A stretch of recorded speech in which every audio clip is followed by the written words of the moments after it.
एक व्यक्ति के 3 बेटे थे, मोहन, सोहन और रोहन। उसने अपने तीनों बेटों को एक एक उपहार दिया। पहले को एक मुर्गा, दूसरे को एक हल और तीसरे को एक बिल्ली। ये अजीब उपहार पाकर तीनों बेटे थोड़े निराश हो गए।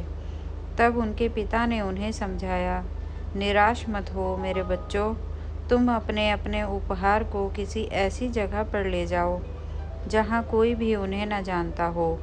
तब देखना यही उपहार तुम्हारा भाग्य बदल देंगे। तीनों भाई अपने अपने उपहार लेकर निकल पड़े। पहला भाई मोहन मुर्गे को लेकर चलता जा रहा था। वह जहाँ जहाँ भी जाता था मुर्गे वहाँ भी होते थे। सब लोग मुर्गे के बारे में पहले से ही जानते थे। चलते चलते आखिर वह एक ऐसी जगह पहुँच गया जहाँ एक भी मुर्गा नहीं था। यह एक छोटा सा गांव था। इस गांव के लोग काफ़ी अमीर थे। बस उन्हें एक ही परेशानी थी, इन लोगों को नींद बहुत आती थी।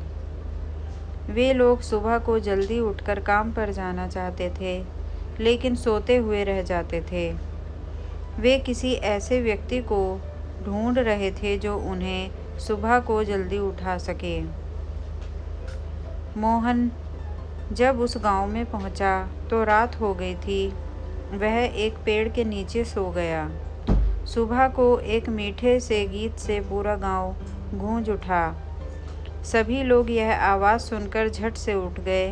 वे घरों से बाहर निकलकर देखने लगे कि उन्हें जगाने वाला कौन है। पता है यह किसकी आवाज़ थी? यह और कुछ नहीं, मोहन के मुर्गे की बांग थी। गांव के लोग इतने खुश हुए कि उन्होंने कहा कि वे उस मुर्गे को रखना चाहते हैं और उसके बदले में उन्होंने मोहन को ढेर सारा सोना दिया। मोहन खुशी खुशी घर लौट आया। दूसरा भाई सोहन अपना हल लेकर निकला। चलते चलते वह एक गांव में पहुंचा, जहां चारों ओर हरियाली थी। बढ़िया फसल खेतों में उगी हुई थी। इस गांव के लोगों ने बहुत मेहनत से ये फसल उगाई थी, क्योंकि ये सब उन्होंने अपने हाथों से किया था। यहाँ तक कि उन्होंने खेतों को जोता भी हाथों से था। और वह इसलिए कि यहाँ के लोग हल क्या होता है ये जानते ही नहीं थे।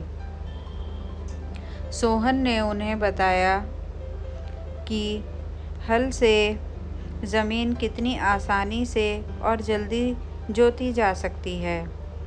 गांव के लोग बहुत खुश हुए और उन्होंने हल के बदले में सोहन को ढेर सारा सोना दिया। तीसरा भाई रोहन एक जगह पहुंचा, जहां एक भी बिल्ली नहीं थी। उस गांव में चूहे ही चूहे थे और इसलिए प्लेग की बीमारी फैली हुई थी। बिल्ली ने तुरंत अपना काम शुरू कर दिया। धीरे धीरे चूहे कम होने लगे। गांव के लोगों ने खुश होकर बिल्ली के बदले में रोहन को ढेर सारा सोना दिया। तीनों भाई खुशी खुशी अपने घर लौट आए और अपने अपने पैसों से काम शुरू किया। उनके पिता की बात बिल्कुल सही निकली थी। इन उपहारों ने उनकी ज़िंदगी को ही बदल दिया था। अगर आपको मेरी ये कहानी पसंद आई हो तो प्लीज़ इसको लाइक, शेयर एंड सब्सक्राइब कर दीजिएगा। धन्यवाद।